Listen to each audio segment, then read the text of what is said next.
Well, glad that you're still with us right here on the Morning Express, and what a heated debate that was Sophia had there in the newsroom. But now we're on to the lifestyle section. But before I go on to what we're going to be talking about today, just to give you a quick traffic update, Jogoo Road, somebody says, serikali tafadhali tuma chopa. Kazini tutafika kweli? Jogoo Road, again, there's quite a number of tweets coming in for that. What is the traffic situation on Langata Road? It is bad, bad, bad. Mombasa Road is also chock-a-block, bumper to bumper. You see, there's also somebody who's saying here, if you're coming down University Way, try and avoid the roundabout at St. Paul's. If you can find an alternative route into town, into the CBD, then definitely that's where you want to be. Now, today on Lifestyle, would like to talk about marriage, or, well, together with divorce, because the two really go together. And the statistics are quite startling. Whopping 40% only are happily married. The other 60% are between, you know, they're not sure whether they're happily married. Others are in it because of the children. Others are in it because they have to, because of societal issues. And the statistics also shows that 6 out of 10 Kenyans are in it due to children or money issues. 29% admit their marriage is headed on the rock. So today we'll be focusing on divorce, and I'll introduce the guests that we have with us this morning, the panel that we have with me this morning. But before that, we went out onto the streets just to get a few clips on what people think of divorce. And this is what we gathered.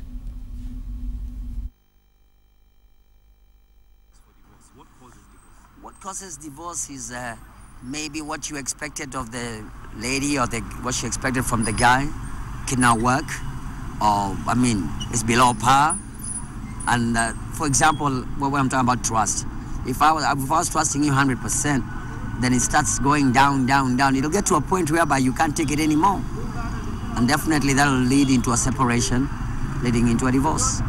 And if you don't do that, then it might go to extremes, like physical, maybe killing or harming the other person, and still that does not solve the problem. Do you agree with You're leaving your wife. Why unaweza divorce? I'm divorced. What happened? What happened? I have a marriage problem. So I could not actually rely on my wife. Okay. So we have problem. I keep on talking to parents, talking to whatever, counseling, but the problem could not be solved. What is the problem? I don't know. I cannot even exactly explain to you, because women are difficult sometimes. I normally used to work outside country. So whenever I came back, I was told some funny stories. But one day I came, surprisingly, I met a man in my bed, my family bed.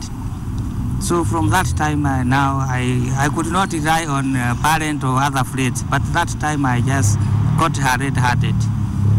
And did you try to reconcile? I didn't like, because I could keep on beating her every time. So I fight is just to stay alone with my kids. Okay, what would make you beat her? That betrayal. Because I'm sending money, if she was going outside to look for men, I didn't have problem, but not to bring them in my house. Just that. It's not good, but sometimes ikibidi, it has to happen.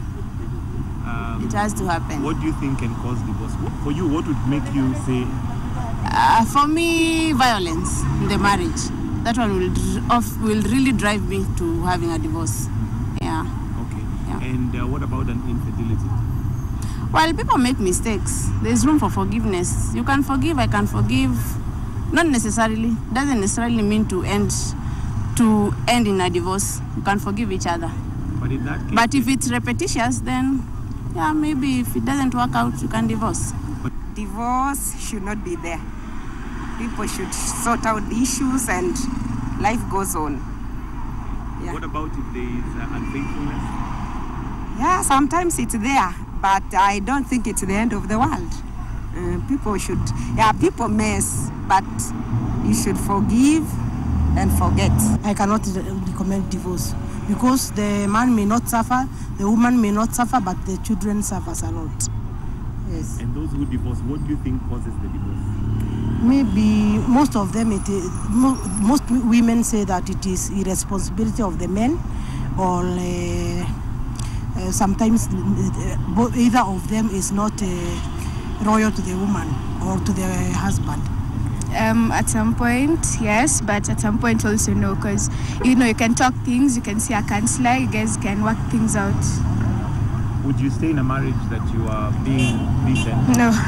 You wouldn't? Okay, I wouldn't, but also you can talk about it, but it's not really nice. You have to sit down and talk things out, and if maybe you don't agree with each other, just give each other some space, and I think it can work out. Well, and there you have it, some very varied views on what people feel and think about divorce. Of course, there was a time that divorce was a no-no, it was a no-go area, but it seems like with time that may have changed. Now, in case you'd like to call and ask a question or give comments, the phone lines are open. The lines will be showing on your screen as we go along. But now I'd like to bring in the panel that I have with me, and I have Ken Oko, who's a sociologist. Welcome. It's good to have you again. Thank you. And we also have Chris Hart, who's a relationship expert. Again, thank you for coming. Nice to see you. Welcome. Now, let me start with you, Ken, and the institution of marriage. Is it an endangered institution? Looking at the statistics, only 40% out of all the married people are happily married. A whooping 60% are, between others. Then 29% admit their marriage is headed to the rocks. Is that an institution that is almost becoming obsolete? I like to use the word moribund, that sometimes marriage has become, one of those things which is still a popular social habit, but traditionally taking a lot of beating, especially with the modern life that we have now. And I always refer to this survey that we did about 2 years ago with some colleagues at the university, and we interviewed 1,790 couples within the country. And believe you me, when we asked that magic question, would you marry the same guy you are with, and vice versa, we asked the man, would you marry the same wife you are with now? 92% said never. Which means they're living in a marriage that you're talking about 40% being unhappy. Yours is 90-something percent. So they're innate, but that's what we do with marriage. We survive in it. Yeah, it's a really beaten up institution, but we survive in it. Okay. Now, Chris, as a relationship expert, why are people surviving rather than enjoying marriage? Isn't marriage meant to be something we enjoy? Yes, of course it is. And when marriage does work well, it is the nicest thing that ever happens to someone. I mean, if you choose the right partner and enter a marriage fully committed and so on, that can account for 90% of your happiness in your life. It's that important. But yes, he's absolutely right. Marriage is under threat. I think, the trouble is, marriage as it was conceived, as we sort of represent it now, is really an agricultural institution. It's an institution appropriate for a society where everybody's fairly static, where you live in the same place all your life, you know what you're going to be doing from the day you're born, practically. You're going to follow in your father's footsteps.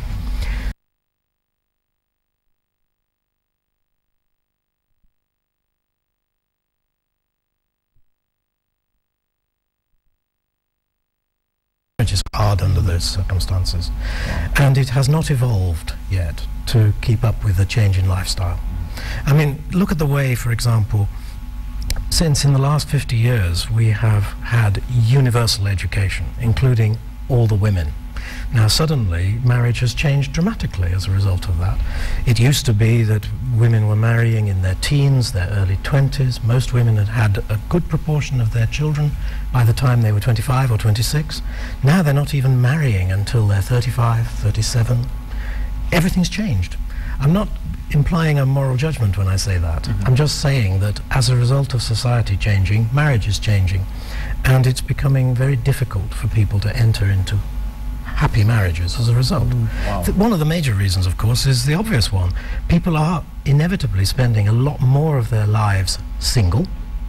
When you are single, you learn single habits, then you marry.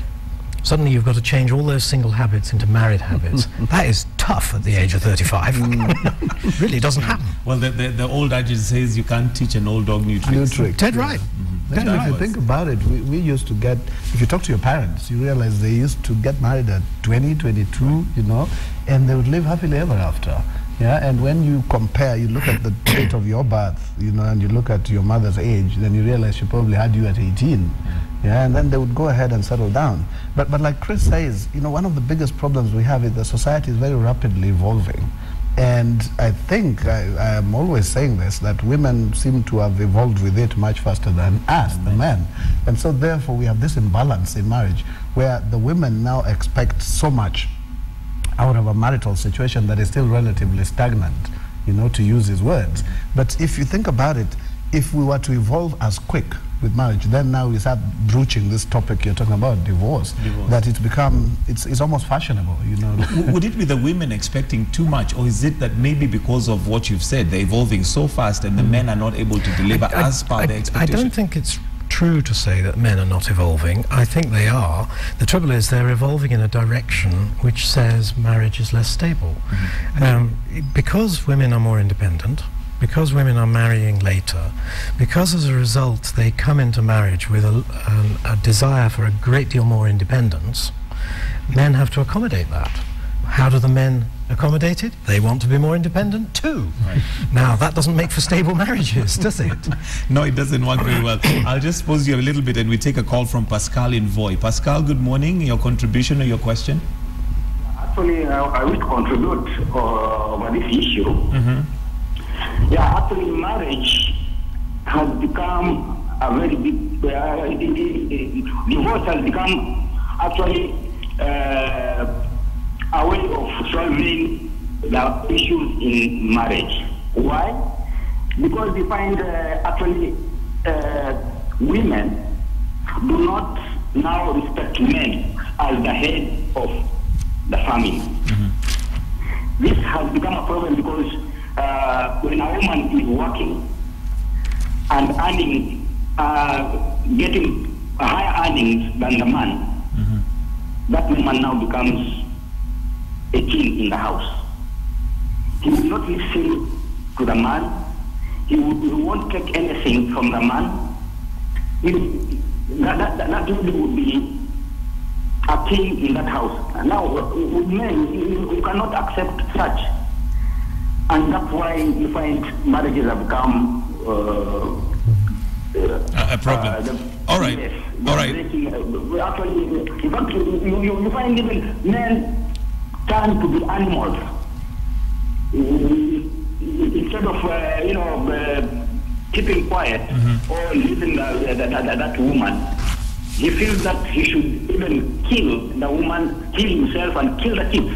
These scenarios are rampant now in Kenya. All right, thank you, Pascal. Yes. Thank you, Pascal, for your call. Remember, the phone lines are open if you'd like to participate, to let us know. Maybe you have a question for Chris. And thank you, Pascal. Thank you.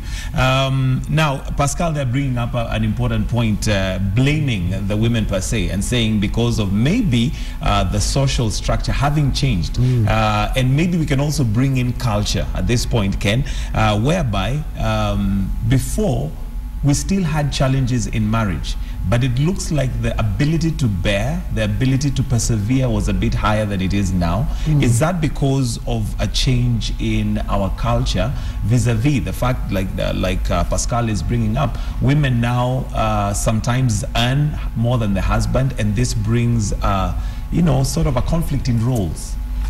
If you think of it from sociological perspective, we always say that earlier on in human life there were very strong sanction systems, in the villages, in the communities, and there's so much you could achieve within that level without having to seek an arbitrator or having to go to church and all those things. Just the social structure. Yes, and so thereafter we then created very strong social control mechanisms, and those were enough, to cater for any problems that may emerge in marriage. And role allocation at that time, when you give apportionment to the wife and to the husband, pretty clear. But then all those things have been replaced by human rights, feminism, and all these things we talk about. And now everybody is jumping up and down and saying, fine, We know marriage, as it were, the way it used to be, but this is my right, the freedom to do this, the freedom to do that. And all these freedoms then translate into that liberal attitude. You know, and you know, when you think of this independence, like Chris calls it, if both of us start looking for that independence in a marriage, believe you me, we'll be meeting in the house at midnight. You know, that doesn't help a marriage much. That will not help. Now, Chris, in terms of our social structure, our culture, has that changed how we relate?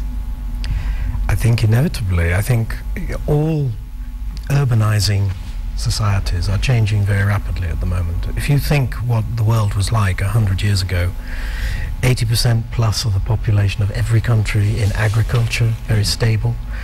Now it's the other way around. In most cultures, only 1 or 2% of people are in agriculture, the rest are in cities. And they have vastly more opportunities, and to use his word, vastly more rights, vastly more opportunities. And yes, the old social constraints have gone. It used to be that you grew up knowing that you would spend your whole life in a little village somewhere, and relationships all fixed. You know, the people around you, you'd known them all your life, you would know them all your life. That's all gone. I can up sticks and go to another town in 5 minutes, can't I? And in that background, marriage has to evolve, and marriage is evolving. If you watch it around the world, what's happening in Kenya has already happened in lots and lots of other countries. You go to places like Sweden, America, England, you find that less than half the population is married. They don't even get married. They still form couples, they still have children, they still have social relationships and so on. But it's not marriage anymore, because marriage as an institution is not evolving to cope with this new changes in society. And it will, because it always does, but it's playing catch up right now. Okay. And that's why it's under so much strain. So much strain. All right, we have Susan. Susan, good morning. Your comments, your question, if you have one. Morning. I want to comment about marriage and divorce. I've been married for 50 years, but I've never been happy in this marriage at all. How many years? Unfaithful. So unfaithful. He's been cheating over and over again. And any day he decides to maybe look for a way to marriage work, he tells me that he cannot tolerate his behavior. I'm free to go. So I'm just living with him just for the sake of the children. But right now, I'm just planning my way out. Okay. Because I cannot just live like that and live to enjoy after finding he does not have anything. But now he has money, he has position at work with other people and things that are that low. But I'm just living with him for the sake of the children now. All right. Thank you, Susan. Now, Ken, what Susan says here is interesting because it brings up quite a number of issues. Number one, she says she's been married for, I think she said 6 years, and never been happy in the marriage. Number two, she says she's in the marriage simply because of the children. I'm sure she represents quite a huge number of the populace who are in this same situation. Now, Ken, from a social point of view, how do you get into a marriage which you're never happy with right from the word go? There's so many combative factors that assault marriage these days. And that's why, again, in my work on marriage, I've identified 17 different types of marital existences which everybody claims is a marriage, but in the traditional sense would not qualify as a marriage. And then you end up having children and you're just there, you know, transiting morning and evening and thinking you're in a marriage, but you're not. And part of the problem we have is with this evolution that Chris is talking about, is that when things change, they don't seem to change in the mind. You know, we are doing things the way we'd like to do them, but not the way they should be done. And so if you look at the normative structures of society, those rules are there for us to follow, but hardly ever are we conforming to them. Now, one of the problems that we have is when you get into a marriage and from day one, very unfortunate to hear that, I've never been happy. You know, at least there should be some point when you are excited and happy about it. And it's for the wedding. Yeah, the worst marriages are usually the ones we refer to as dysgenic. And it's dysgenic because from the time it starts, it's doomed to fail. So you're going into it, but you're hesitant. That would be a problem. Or there's another mitigating negativity that you know is there. The person probably you've been dating for 3 years, and you know they're a typical rascal, but you still go into it because you need to do it. Right. So when we have those kind of reasons to justify marriage, then you have a problem right from the beginning. But I'm happy to say that most people who get married go into it with optimism. They hope, you know, for the best. Yeah, I think he'll tell you that, you know, when we counsel them before they get married, they're always hoping for the best. The sad thing is that the majority of marriages that fail actually failed before they were actually started. Yeah. I cannot tell you how sad it is when I see a couple and you start hearing their story and you realize that the problem that they are was long before they even got married. It was there right at the beginning, but they went ahead. And I think that it has to be the ultimate no-no in marriage. If you realize that there is something wrong, if you've got a boyfriend who cheats, don't marry him. You know, it's as simple as that. People do not change. The person you are dating is the person with all their habits that you are marrying, and don't expect change. One of the hilarious parts of marriage is that if you interview people before they marry, you always find the same thing, that the man is always thinking in terms of what will stay the same after he's married. He thinks he's still going to go out with the boys, and he's still going to do this and still going to do that. The woman is always talking in terms of what's going to change when they marry. How things are going to be different. Well, she's wrong. The man's right. Things will go on the same. Wow. All right, we have James in Gilgil. James, good morning. Your comment, your question? Hello. Yes, good morning. Good morning to you. Yes, go right ahead. James from Gilgil. I'd like rather to ask, need some advice from you guys. I've been married for 5 years. Okay. With a beautiful wife and a daughter. But now I have a certain problem in that my wife, ever since she was a dog, she really can't admit my problems really or cater for me well. As in, if we go to other issues, be it bed or where, she usually postpones everything. 2, like now I'm attached with her because of the kid. 3, I'm preparing for a divorce. What can I do? Whoa. All right, thank you, James. Interesting there. He's been married for 5 years, Ken, and he says a beautiful wife and daughter, which would make me imagine, you know, he's still... You're going to slug it out. But since she got a job, like you were saying, Chris, expectations changed, and she's no longer taking care of him. There's what they call the headache. Yeah, postponing everything. Maybe she always has a headache, bedroom matters. But anyway, what does he do, and is it too late for him? You know, when you fix it in your mind, then you already have a problem. Like if I hear somebody saying I'm getting out, that's somebody that's not in the right place, because you need to keep saying I'm trying, and you know, sometimes when the trial options then end, you take the terminal, you know, version, which is divorce. But I always hold the unpopular view that most of us in marriages are already divorced. It's just the legal bit that we haven't done. There's psychic divorce, there's fiscal, then there's of course the emotional divorce. And you know, you're already coexisting, and there's so many different versions of doing that. These guys who complain tell you during our survey, we found out there are different options. You know, there are guys who use different bedrooms in the house. There are people who use the same bedroom, different beds, same bed, different bedding, you know, but you're coexisting. You're still trying to make it work. Your roommates. Yeah, and that's why long ago, I don't know if it still happens today, but before you got legally divorced, they would ask you to go back, is it 6 months or something, to keep trying, then come back to the court, you know. So they give it one last ditch option. But if it's already in your mind, the psychologists will probably enlighten us, then you have a problem. If you already think, okay, I'm getting out, then that's difficult to resolve. Okay. Chris, you mentioned that majority of the people actually, the marriage is not destined to work before if they even got married. How does one avoid that? And what are some of the things that you should look out for as you're courting before you get into the marriage to avoid this scenario? Well, I think first of all, you have to be clear what your expectations are in the marriage. As you start thinking about getting married, be clear what it is you're wanting to enter into. So for example, if you've got a model of marriage in your mind, which is the wife will stay home and she will cook the dinner and she will not go out to work and all the rest of it, you're going to have to find a woman who agrees with you that that is what marriage is all about. You're going to find that increasingly difficult in Nairobi. So be clear what your expectations are. Be clear what your spouse, your intended's expectations are. Make sure they match. If the expectations are matching as you go through the courtship process, the chances of success have suddenly risen enormously. The other obvious thing you must do is you must be clear that your values and your intended's values also match.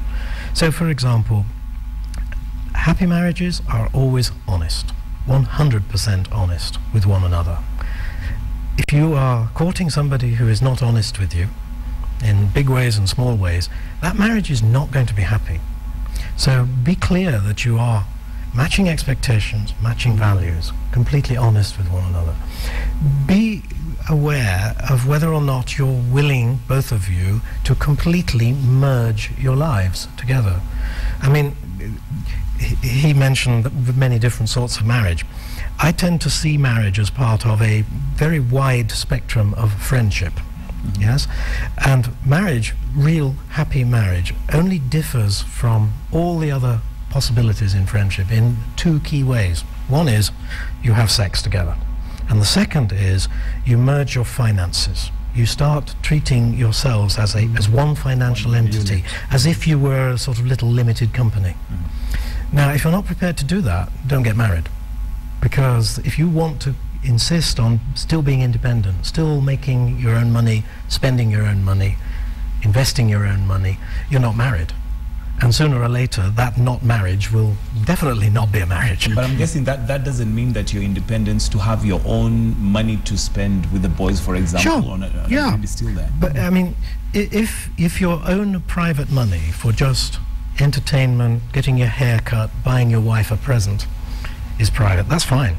But if 90% of your money is private and you're busy building blocks of flats in Buruburu that your wife doesn't know about, then you're not married. All right, Evans, good morning. Your comments or your question? Hi, good morning. Morning. I'm calling from Kisumu. Okay. And I've been married for the last 7 years. And I got 2 kids in the marriage. And honestly, the first 4 months into the marriage, my husband just changed, actually showed his true colors. You know, the way men can pretend and become this good and give you everything when you're courting. What were his true colors? After, he just became this don't care, I will ask him for money, says I don't care, you're also working. 4 months into after our wedding, I was pregnant at that time, so I had to hold on into the marriage. 7 years later, I regretted, because I noticed he was cheating very early into the marriage and I didn't walk out. I saw how my parents lived and I thought that is what marriage was. And I wanted that to be in my marriage too. So I decided to hold on. But currently, I almost went into depression. I got blood pressure because I was trying to wait for this man to change. And it is true, men, we don't change. They will never change. So now I'm currently going through divorce. But the man is still making my life a living hell. It is true, when you see that somebody is not somebody you can live with, it's better you run away. Don't even try to engage. Even if you have kids, don't make your life poor because of the children. He became violent. He started beating me up. He's not responsible. I was covered up for his mistakes as the submissive wife we are told to be. And I really, really regret. And when I moved out, I'm at peace. All right.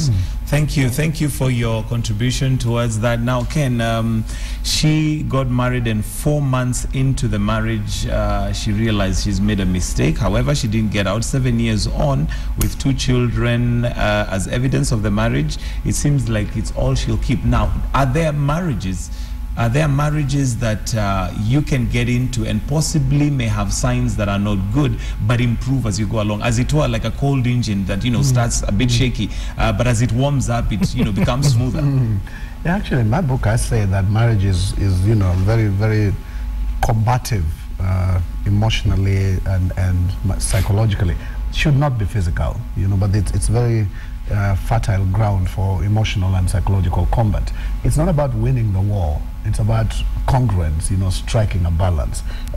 He alluded to something earlier, about working together.